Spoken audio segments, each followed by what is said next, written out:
एक विवाह ऐसा भी भाग एक। तो दोस्तों, नई कहानी है। आई होप आप सभी को पसंद आएगी।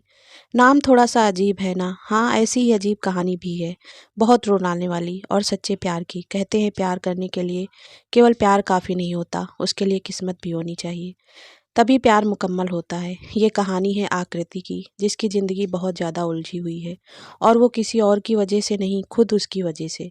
तो चलो शुरू करते हैं और बढ़ते हैं आकृति की ज़िंदगी की ओर। आज शादी है उसकी, जी हाँ, आकृति की। घर में बहुत से लोग इधर उधर भाग रहे हैं, कोई किसी को आवाज़ लगा रहा है तो कोई किसी को, लेकिन सबके चेहरे चमके हुए हैं। एक खुशी सबके चेहरों पर खिली हुई है। औरतें बैठकर बातें कर रही हैं, सभी नए कपड़ों में अपने आप को सबसे बेहतर दिखाने की कोशिश कर रहे हैं। लगभग सभी लोग खुश ही दिखाई दे रहे हैं, सिवाय एक इंसान के, और वो है आकृति। आकृति जो दुल्हन बनी बैठी है, बहुत ही खूबसूरत लग रही है। वैसे तो दुल्हन सभी खूबसूरत लगती हैं, लेकिन आकृति खूबसूरत से भी खूबसूरत लग रही थी। लेकिन कमी सिर्फ एक चीज़ की है, वो है उसके चेहरे पर चमक की और खुशी की, जो बिल्कुल भी नहीं है। अब ये क्यों नहीं है, ये तो आकृति ही जाने। अरे भाई, जल्दी चलो, दुल्हन पक्ष हमारा इंतज़ार कर रहा है। इतना लेट होना अच्छा नहीं है, एक आदमी सभी को ऑर्डर देते हुए कहता है, और एक गाड़ी में जाकर बैठ जाता है। वो गाड़ी चल पड़ी और साथ ही पीछे की सभी गाड़ियाँ चलने लगी। सबसे लास्ट में फूलों से सजी हुई गाड़ी भी निकल गई।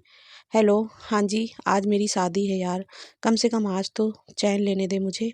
गाड़ी में बैठा एक लड़का फ़ोन पर किसी से बात कर रहा था। ये अभय है, जिसकी शादी आकृति से होने वाली है। अभय फ़ोन पर बात करते हुए, हाँ फाइनली मुझे मेरा प्यार मिलने जा रहा है। बहुत दिनों से इंतज़ार किया है मैंने इस दिन का। गाड़ी एक झटके से रुक गई तो अभय ने फ़ोन कट किया और ड्राइवर की ओर देखकर बोला, क्या हुआ, तुमने गाड़ी क्यों रोक दी? ड्राइवर ने पीछे मुड़कर कहा, तुमसे बात करनी है कुछ। अभय, लेकिन भाई आज मेरी शादी है, बात तो बाद में भी कर सकते हैं ना? ड्राइवर ने अपनी कैब उतारी और बोला, आज और अभी करनी है। अभय चौंकते हुए बोला, आप कौन है और इस तरह आने का क्या मतलब है? ड्राइवर ने अपनी पॉकेट से गन निकाली और अभय पर तानते हुए बोला, तुम्हें कुछ नहीं बोलना, सिर्फ सुनना है। अब बोलूँगा मैं।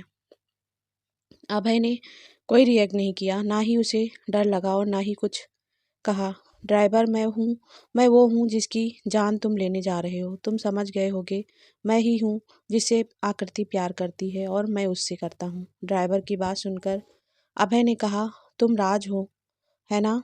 ड्राइवर ने गन नीचे कर ली और लंबी सांस लेकर बोलने लगा, मैं तुम्हें नहीं मारूंगा और ना ही किडनैप करूंगा। मैं यहाँ तुमसे बस इतना कहने आया हूँ, आकृति को हमेशा खुश रखना।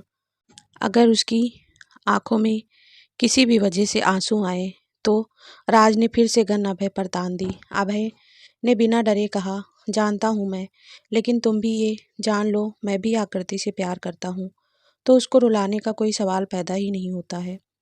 राज ने फिर से गन नीचे कर ली और सीधा होकर बाहर की ओर देखने लगा। कुछ देर बाद बोला, तुम्हें उसे समझना होगा, वो कभी भी खुद किसी भी चीज़ की मांग नहीं करेगी। बहुत स्वाभिमानी है, वो घुट घुट कर जी लेगी, लेकिन किसी से शेयर नहीं करेगी। अभय, जब तुम इतना ही प्यार करते हो उससे, तो ले क्यों नहीं जाते उसे? राज ने फीकी हंसी हंसी और बोला, जाना होता तो 4 साल पहले ही ले जा चुका होता। आज यहाँ बैठ के तुमसे उसे खुश रखने की भीख नहीं मांग रहा होता। अभय को राज की ये बात चुभ सी गई, लेकिन उसने कुछ नहीं कहा। राज ने फिर कहा, एक बात और, कभी भी उस पर शक मत करना या कुछ ऐसा जिससे उसे लगे कि तुम उसको नोटिस कर रहे हो, क्योंकि मैं जानता हूँ अगर वो तुम्हारे घर आ रही है तो इसका मतलब ये है कि वो ऐसा कुछ नहीं करेगी जिसकी जिससे तुम्हारी और तुम्हारे परिवार की बदनामी हो। राज ये कहकर गाड़ी से बाहर आ गया और उसकी जगह एक ड्राइवर आ गया। ड्राइवर ने गाड़ी स्टार्ट की तो अभय ने उसे रोकने के लिए कहा और खुद गाड़ी से बाहर आ गया। राज ज़्यादा दूर नहीं गया था, क्योंकि वो पैदल ही जा रहा था। अब न सब कुछ हार कर अभय उसे जाते हुए देखने लगा और खुद से ही बोला, नहीं, मैं ये शादी नहीं कर सकता।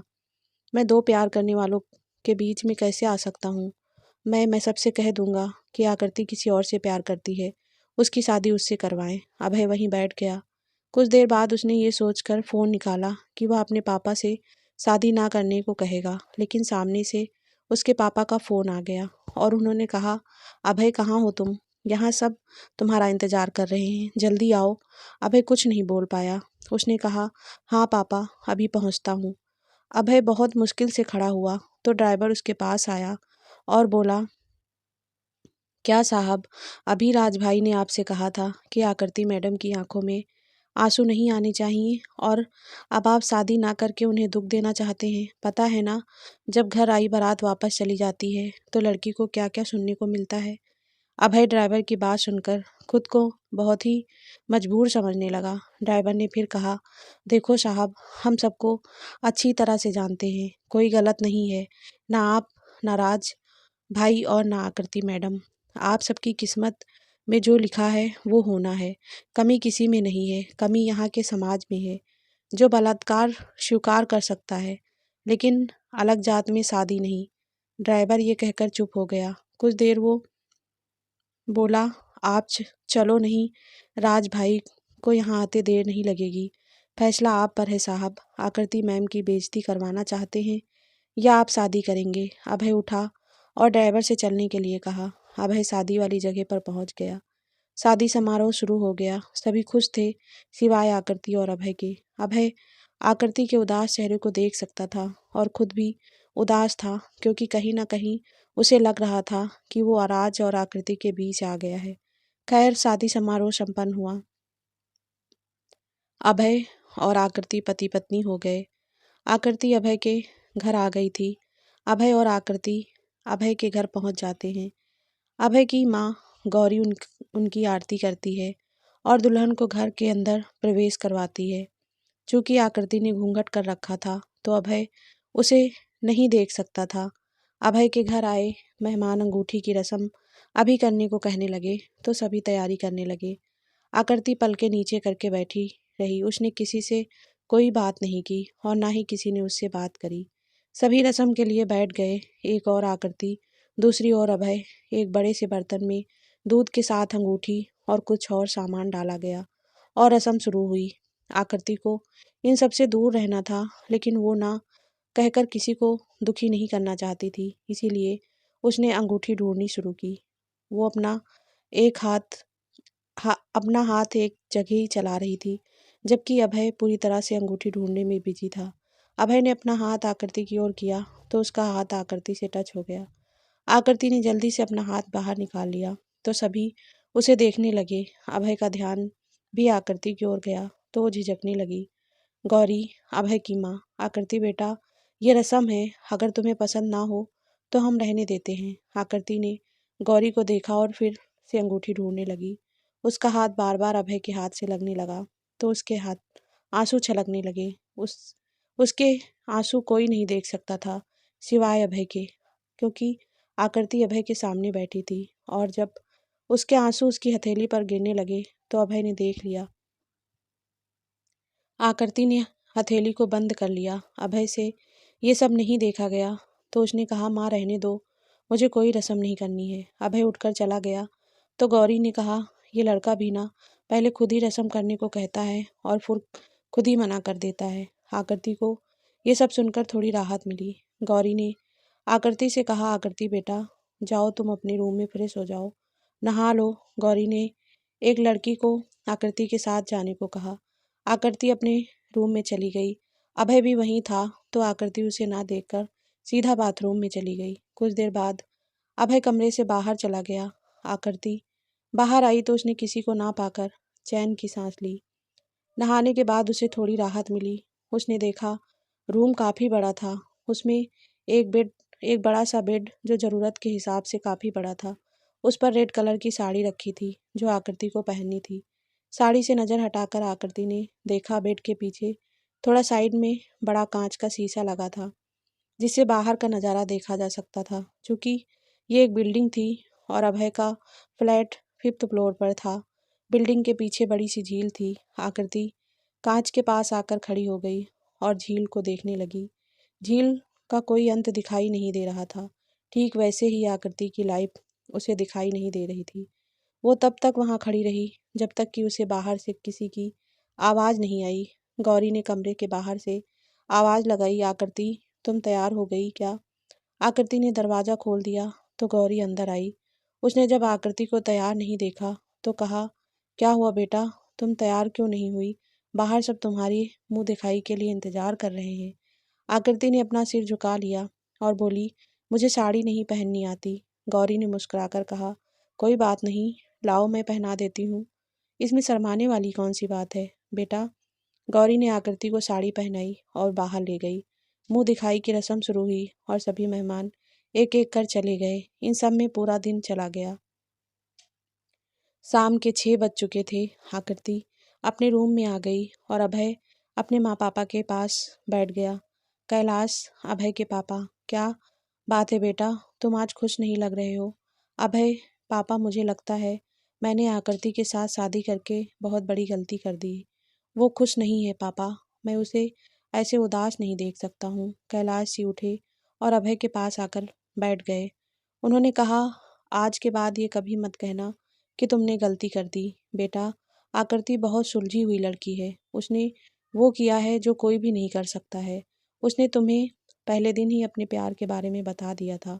कुछ नहीं छिपाया उसने। अपने माता पिता के लिए उसने अपने प्यार को कुर्बान कर दिया और शादी भी की तो सब सच बताकर। कोई कर सकता है क्या ऐसा? मैंने तो आज तक ऐसा कोई वाकया देखा नहीं। अब वो तुम्हारी जिम्मेदारी है, तुम्हें उसे समझना होगा, हमेशा उसका सम्मान करना होगा, उसे पहले जैसी जिंदगी देनी होगी। मानता हूँ बहुत ज़्यादा मुश्किल होगा तेरे लिए, लेकिन अपने प्यार के लिए तुम्हें इतना तो करना ही होगा। अब इतनी कंपनियों के मालिक हो तुम, अपने प्यार को नहीं संभाल सकते तो सब बेकार चला जाएगा। कैलाश जी ने हंसते हुए कहा। अभय ने उदासी भरे स्वर में कहा, मैं उसको संभाल सकता हूँ लेकिन उसके आंसू नहीं देख सकता। उसको उदास देखकर मेरे दिल में दर्द उठता है। कैलाश जी, उसको थोड़ा वक्त दो बेटा। उसका घाव ऐसा है जो जिंदगी भर नहीं भर सकता। लेकिन मुझे तुम पर भरोसा है, तुम उसे एक अच्छी जिंदगी दे सकते हो। अब चलो खाना खाते हैं। सभी खाना खाने के लिए आ गए लेकिन आकृति नहीं आई तो गौरी उसे बुलाकर ले आई। आकृति सभी को खाना परोसने लगी तो गौरी और कैलाश जी ने कहा, बेटा तुम बहू नहीं बेटी हो और बेटियां साथ बैठकर खाना खाती हैं। चलो बैठो, सब अपने अपने अपने आप ले लेंगे, तुम खाना खाओ। आकृति भी सबके साथ खाना खाने लगी। उसने मुश्किल से कुछ खाना खाया होगा और फिर अपनी प्लेट लेकर किचन में चली गई। किचन में आते ही उसके आंसू आने लगे जो रुकने का नाम ही नहीं ले रहे थे। आकृति खुद से ही कहने लगी, क्यों क्यों कर रहे हैं ये लोग मुझे इतना प्यार? मुझे ज़रूरत नहीं है किसी के प्यार की। क्यों मुझे अकेले नहीं रहने देते सब? आकृति को किसी के आने की आहट सुनाई दी तो उसने अपनी प्लेट धोना शुरू कर दिया। गौरी जी आई तो कहा, अरे तुम ये क्या कर रही हो बेटा, घर में काम करने वाली हैं, वो खुद कर लेंगी। गौरी ने आकृति की आंखों में देखा जो अभी भी गीली थी। गौरी जी समझ गई तो उन्होंने कहा, मैं समझ सकती हूँ तुम्हें, जाओ तुम आराम करो, शादी की भाग दौड़ में थक गई होगी ना, चलो जाओ। अब आकृति अपने कमरे में आ गई जहां अभय लैपटॉप पर कुछ काम कर रहा था। अभय को देखकर आकृति थोड़ी डर गई लेकिन तभी अभय ने कहा, आप उधर सो जाइएगा, मुझे बेड के इधर सोने की आदत है। बेड काफ़ी बड़ा है, आप आराम से सो सकती हैं। आकृति ने कुछ नहीं कहा, वो चुपचाप आकर बेड के एक और सिकुड़ कर लेट गई। दोनों काफ़ी दिनों की नींद और थकान के कारण उसे नींद आ गई। लगभग 1 घंटे बाद अभय भी सोने के लिए बेड के दूसरी ओर आया तो उसने देखा आकृति ठंड की वजह से सिकुड़ कर सो रही है। तो अभय ने एसी को कम किया और धीमे कदमों से आकृति की ओर आकर उसे कंबल ओढ़ा दिया और वापस जाकर सो गया। रात के करीब 3 बजे आकृति अचानक से बैठ गई और कांपने लगी। उसने कोई बुरा सपना देखा था। उसने अभय की ओर देखा जो उसकी तरफ पीट किए सो रहा था। आकृति फिर से लेट गई लेकिन नींद उसकी आंखों से कोसों दूर थी। अभय और आकृति की जिंदगी की शुरुआत हो चुकी थी। अब ये सफ़र कहाँ तक चलने वाला था ये कोई नहीं जानता था। अगले दिन आकृति जल्दी ही उठ गई और नहाकर अपने कमरे से बाहर आ गई। वो किचन में चली गई और सबके लिए नाश्ता बनाने लगी तो गौरी जी आई और उससे बोली, बेटा तुम ये सब मत करो, काम करने वाले बहुत हैं, नौकर कर लेंगे, तुम जाकर आराम करो। आकृति कुछ नहीं बोली, वो चुपचाप कमरे में चली गई। अभय उठ चुका था और नहाने के लिए जा रहा था। आकृति जैसे ही रूम में आई, अभय उसे देखने लगा। आकृति ने येलो कलर का कुर्ता और नीचे प्लाजो पहना था, मांग में सिंदूर, गले में मंगलसूत्र पहने वो बहुत प्यारी लग रही थी। आकृति ने अभय की ओर ध्यान नहीं दिया तो अभय नहाने चला गया। कुछ देर बाद अभय वापस आया तो उसने देखा आकृति खड़ी होकर झील को देख रही थी। अभय ने कहा, चलिए नाश्ता करते हैं। आकृति ने कोई प्रतिक्रिया नहीं दी तो अभय बाहर आ गया। गौरी बेटा, आकृति को भी बुला लो। अभय, आप बोलिए माँ, तभी आएगी वो। गौरी गई और आकृति को ले आई। सभी नाश्ता करने लगे तो गौरी ने कहा, आज तुम दोनों को गुरुद्वारे जाना है। अभय, मैं चाहती हूँ हम यहाँ से जाएं, उससे पहले तुम और आकृति स्वर्ण मंदिर घूम कर आओ। आकृति भी घूम आएगी, फिर न जाने कब आना हो यहाँ। अभय और उसकी फैमिली अमृतसर से थोड़ी दूर रहते थे, लेकिन अब अभय को अपनी कंपनी के लिए दूसरे शहर जाना था। अभय फिर कभी चले जाएंगे माँ, गौरी ने आँख दिखाते हुए कहा। नहीं, तुम आज ही जाओगी। गौरी ने आकृति की ओर देखकर कहा, बेटा, अगर तुम साड़ी में कंफर्टेबल नहीं हो तो उन्हीं कपड़े में चली जाओ। आकृति ने हाँ में सिर हिला दिया। अभय और आकृति दोनों घर से निकल गए। अभय ने ड्राइविंग सीट संभाल ली तो आकृति उसके साइड में आकर बैठ गई। अभय ने आकृति को देखा, लेकिन आकृति बाहर देख रही थी। अभय ने सामने देखते हुए कहा, सीट बेल्ट लगा लो प्लीज़। आकृति ने बिना अभय की ओर देखे सीट बेल्ट लगाई और बाहर देखने लगी। चूंकि गोल्डन टेम्पल घर से काफ़ी दूर था, जाने में लगभग 1 घंटे लगने वाला था, तो अब अभय ने सॉन्ग प्ले कर दिया ताकि उन्हें बोरियत महसूस ना हो। उसे पता था आकृति तो बात करेगी नहीं और वो खुद बोलेगा नहीं। खैर, अभय ड्राइविंग करते हुए कभी कभी आकृति को देख लेता, लेकिन आकृति तो जैसे गाड़ी में हो ही ना, ऐसे बैठी हुई भी एकदम शांत। लगभग 1 घंटे बाद दोनों गुरुद्वारे पहुंच गए। चूंकि गुरुद्वारा बहुत बड़ा था तो आज पैदल ही चलना था। अभय ने गाड़ी पार्किंग में लगाई और दोनों चलने लगे। अभय और आकृति दोनों चल तो साथ रहे थे, लेकिन आकृति अपनी ही दुनिया में खोई हुई थी।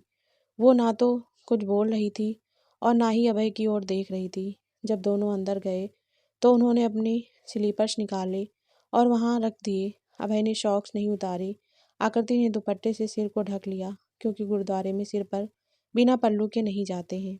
क्योंकि दोपहर हो चुका था और धूप भी बहुत तेज थी। दोनों ने जैसे ही अंदर कदम रखा, एक सुकून सा मिला। अभय ने आकृति को देखा, जो सीढ़ियों पर रुक कर देर तक फैले पानी को और गोल्डन टेम्पल को देख रही थी। अभय ने आकृति से चलने को कहा तो दोनों ही वहां बिछी मैट पर चलने लगे। गुरुद्वारा इतना बड़ा था कि हर जगह मैट बिछाना संभव नहीं था। अब उन्हें धूप में तपते हुए संगमरमर पर चलना था। आकृति बिना कुछ सोचे समझे आगे बढ़ने लगी। कुछ देर दूर चलने के बाद अभय के पैरों में जलन होने लगी। चूंकि उसने सॉक्स पहन रखी थी, इसीलिए कुछ देर तक वो ठीक तरह से चल रहा था, लेकिन अब वो चल नहीं पा रहा था। उसने आकृति को देखा, जो बिना किसी हाव भाव के चले जा रही थी। हालांकि आकृति नंगे पैर चल रही थी। अभय को कुछ समझ नहीं आया तो वो आकृति से पूछ बैठा, क्या आपके पैरों में जलन नहीं हो रही है? आकृति ने एक लंबी सांस ली और आगे बढ़ते हुए बोली, जो अंदर से पूरी तरह जल चुका हो उसके लिए ये जलन कुछ भी नहीं है। अभय को ये सुनकर बहुत बुरा लगा। वो सोचने लगा, कितना दर्द भरा है तुम में। आखिर हुआ क्या है तुम्हारे साथ? तुम ऐसी तो नहीं थी तब जब मैंने पहली बार तुम्हें देखा था। आज भी तुम्हारा मुस्कुराता हुआ वो चेहरा मेरी आंखों में समाया है। मुझे तुम्हें जानना है आकृति, क्या हुआ है जो इतनी हंसने वाली लड़की की आंखों में इतना खालीपन है? अभय ये सब सोचते हुए चले जा रहा था। आकृति को इस हालत में देख वो अपने पैरों की जलन को भूल चुका था। अभय और आकृति लाइन में लग गए थे दर्शन करने के लिए। क्योंकि भीड़ बहुत ज़्यादा थी, आकृति अब आगे थी। अभय ने आकृति से कुछ फासला रखा ताकि आकृति पहले की तरह कुछ गलत ना सोचे। अभय के पैरों में अब जलन होने लगी थी। वैसे तो अब वो लोग मैट पर थे, लेकिन काफ़ी देर गर्म पत्थर पर चलने से उसके तलवे लाल हो गए थे। अभय ने आकृति के पैरों को देखा, जो अभय के पैरों से ज़्यादा बुरी तरह जल गए थे। लेकिन आकृति के माथे पर एक भी सिकन नहीं था। अभय फिर सोचने लगा, आखिर किस मिट्टी की बनी हो तुम। दोनों ने दर्शन किए और वहाँ के दर्शनीय स्थल देखने लगे। आकृति आगे आगे चलने लगी और अभय जलन की वजह से धीरे धीरे चलने लगा। दोनों घूमकर फिर गाड़ी के पास आ गए तो अभय ने आकृति से कहा, क्या सच में अब भी आपके पैरों में जलन नहीं है? आकृति ने बिना किसी हाव भाव के कहा, नहीं, और वो गाड़ी में बैठ गई। दोपहर हो चुका था, लंच का टाइम था, तो अभय ने गाड़ी एक रेस्टोरेंट के पास रोक ली और खुद आकृति से बिना कुछ कहे वॉशरूम चला गया। आकृति बाहर आकर गाड़ी का सहारा लेकर खड़ी हो गई और वो आने जाने वाले लोगों को देखने लगी। अभय बाहर आया तो उसने इशारे से आकृति को आने के लिए कहा। आकृति वहाँ चली गई। अभय ने चलते हुए कहा, क्या खाओगी आप? आकृति, मुझे भूख नहीं है, आप खा लें। अभय जी, नहीं, मुझे अकेले खाने की आदत नहीं है। आप साथ खाएंगी तो ही मैं खाऊंगा, नहीं तो वापस चलते हैं। आकृति ने कुछ नहीं कहा, वो अभय के साथ जाकर बैठ गई। अभय ने फिर पूछा, क्या क्या पसंद है आपको? आकृति, मुझे कुछ पसंद नहीं है, आप जो खाएंगे मैं भी वही खा लूंगी। अभय ने खाना मंगवाया और दोनों ने खाना खाया। अभय बिल पे करने लगा। आकृति उठकर मुड़ी ही थी कि सामने से एक आदमी आया। उसने आकृति को देखा और फिर बोला, आप आकृति मैम हो ना? आकृति जी, वो आदमी खुश होकर बोला, पहचाना मुझे? मैं राज भाई के लिए काम करता था, लेकिन मेरी शादी होने के बाद मैं यहाँ आ गया। आपने राखी के त्यौहार पर राखी बांधी थी मुझे। आकृति बिना कुछ बोले ही आगे निकल गई तो अभय खड़ा होकर उस आदमी के पास आया। आदमी ने अभय को देखकर कहा, आप कौन और राज भाई कहाँ हैं? अभय, मैं आकृति का हस्बैंड हूँ। अभय की बात सुनकर आदमी धम से पास पड़ी चेयर पर बैठ गया।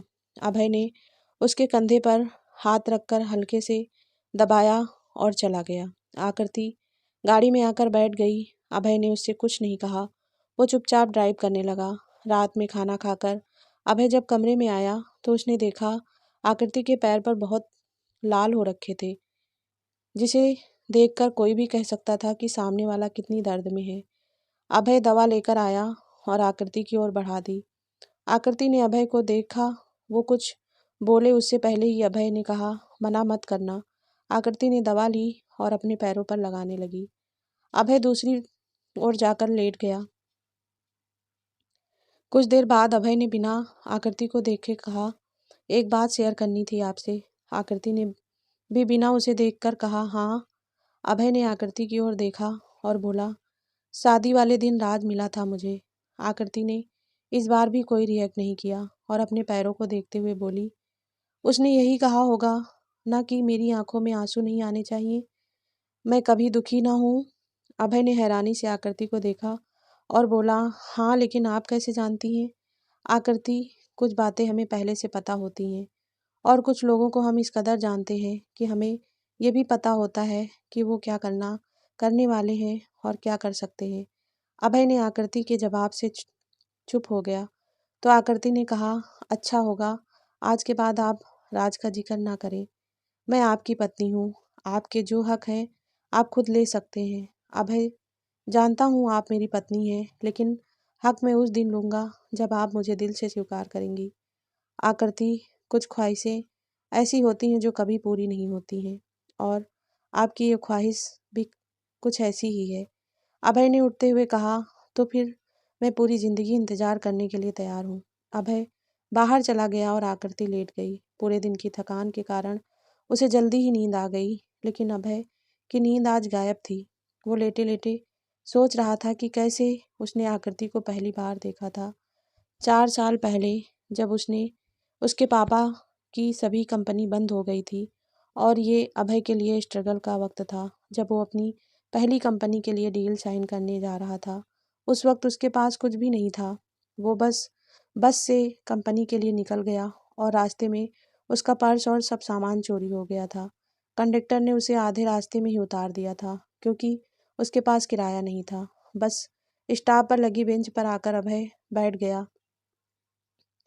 उसके पास ना पैसा था ना ही फ़ोन जिसे वो किसी से मदद मांग सके। स्टैंड पर खड़े लोगों में से किसी से उसने फ़ोन मांगकर अपने पापा को कॉल किया और उन्हें सब कुछ चोरी होने की बात बताई। अभय, पापा, मेरे पास जो भी था सब चोरी हो गया है। मेरी 1 साल की मेहनत खराब हो गई। अभय कुछ देर तक फ़ोन पर बात करता है और फिर से उसी बेंच पर उदास होकर बैठ गया। अभय सिर झुकाकर बैठा था कि तभी एक लड़की उसके पास आई और बोली, हाय।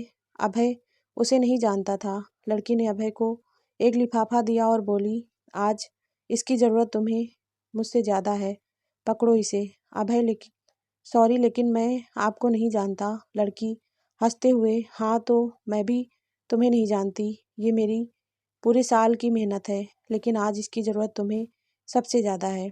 उसने अभय को लिफाफा दिया तो किसी ने पीछे से लड़की को पुकारा, आकू जल्दी चल, बस आ गई। ये आकृति थी। उसने जल्दी से लिफाफा अभय को दिया और जाते हुए हंसते हुए बोली, बेस्ट ऑफ लक। अभय ने लिफाफा खोला तो उसमें कुछ पैसे थे जो अभय के लिए काफ़ी थे और इस वक्त उसे ज़रूरत भी थी। अभय अपनी सोच से बाहर आया और आकृति को देखकर बोला, कितनी खुश थी उस दिन तुम, एकदम बिंदास। यही सब सोचते हुए अभय को नींद आ गई। 2 दिन हो गए थे आकृति को अपने ससुराल में। आज तीसरा दिन था। सभी नाश्ते की टेबल पर थे तो गौरी ने अभय से कहा, बेटा आज तुम आकृति को उसके परिवार वालों से मिलवा लाओ। फिर कल से हमें पैकिंग भी करनी है चलने के लिए। अभय जी। आकृति ने कुछ नहीं कहा। वो उठकर चली गई। किसी को कुछ समझ ही नहीं आया कि आकृति को क्या हुआ और वो ऐसे क्यों चली गई।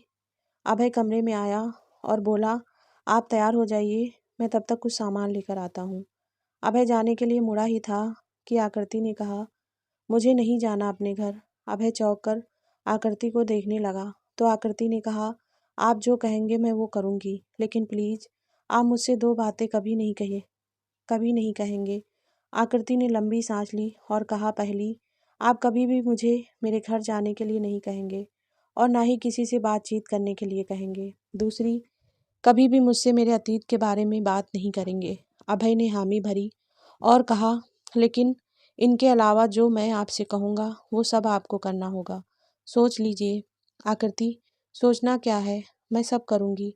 अभय, ठीक है, मैं माँ पापा से बात करता हूँ और हम कल ही यहाँ से निकल जाएंगे। आज मैं यहाँ के ऑफिस का सब काम करवा देता हूँ। आप पैकिंग कर लीजिए। आकृति, ठीक है। अभय अपने माता पिता से बात करता है और ऑफिस चला जाता है। आकृति पैकिंग में लग गई। दोपहर तक उसने खुद की पैकिंग कर ली और आराम करने लगी तो गौरी ने उसे बुलाया। आकृति गौरी जी के पास जाकर बैठ गई। गौरी ने आकृति के कंधे पर हाथ रखकर कहा, बेटा मैं तुमसे कुछ नहीं पूछूंगी, बस इतना कहना है कि किसी भी चीज़ की ज़रूरत हो बेझिझक कह देना और चाहे कितनी भी और कैसी भी प्रॉब्लम हो तुम मुझसे शेयर कर सकती हो। मैं हमेशा तुम्हें समझूंगी। आकृति ने गौरी की ओर देखकर कहा, जी ज़रूर। गौरी, तुमने पैकिंग कर ली अपनी? आकृति, जी। गौरी, ठीक है, अभय का सामान ज़्यादा नहीं है, वो मैं कर दूंगी। आकृति ने गौरी से सरल लहजे में कहा, नहीं आप आराम कर लीजिए, मैं कर देती हूँ। गौरी ने मुस्कुराकर कहा, ठीक है। आकृति अपने कमरे में आ गई। उसने अभय का सामान ढूंढना शुरू किया। धीरे धीरे करके उसने ज़्यादातर सामान रख दिया। अभय का कबर्ड खाली हो गया तो कोने में आकृति को एक डायरी दिखाई दी। आकृति ने डायरी उठाई जिस पर बड़े अक्षरों में लिखा था, अजनबी लड़की, और फिर छोटे अक्षरों में लिखा था, डायरी पढ़ने से पहले मुझसे बात करें। आकृति ने उसे भी बैग में रख दिया और दूसरे कामों में लग गई। रात में 11 बजे अभय घर आया तो सभी ने साथ ही डिनर शुरू किया। अभय, माँ, मैं सोच रहा था कि हमारी नई कंपनी में आकृति भी मेरे साथ काम करे। सभी ने अभय को देखा। आकृति भी असमंजस से अभय को देखने लगी तो गौरी ने कहा, मुझे कोई एतराज़ नहीं है बेटा, लेकिन तुम्हें आकृति से तो पूछना चाहिए। अभय, उन्होंने कहा है कि मैं जो कहूँगा वो वैसे ही करेंगी। आकृति ने बिना किसी भाव के कहा, लेकिन मुझे तो कुछ आता ही नहीं है। अभय, आपने मैथ से ग्रेजुएशन की है ना? आकृति, जी। अभय, बस तो बाकी मैं सब काम आपको सिखा दूंगा, बस आप हाँ कहिए। आकृति ने मुंह फेर कर कहा, जैसा आप सही समझे। आकृति ने खाना खाया और अपने बर्तन लेकर किचन में आकर धोने लगी क्योंकि उसे पसंद नहीं था कि उसके झूठे बर्तन कोई और धोए। आकृति सोचने लगी, कहाँ मैं अकेला रहना चाहती हूँ और ये लोग मुझे कंपनी में लेकर जाना चाहते हैं। अभय कमरे में आया तो उसने देखा उसका सामान पैक था, तो उसने कबर्ड खोलकर देखा, उसमें डायरी नहीं थी। तो दोस्तों, ये पार्ट यहीं समाप्त होता है और नेक्स्ट पार्ट जल्द ही चैनल पर अपलोड होगा। आई होप आप ये वीडियो भी आप सभी को पसंद आएगी, स्टोरी अच्छी लगेगी। प्लीज़ लाइक करना और कमेंट करके ज़रूर बताना।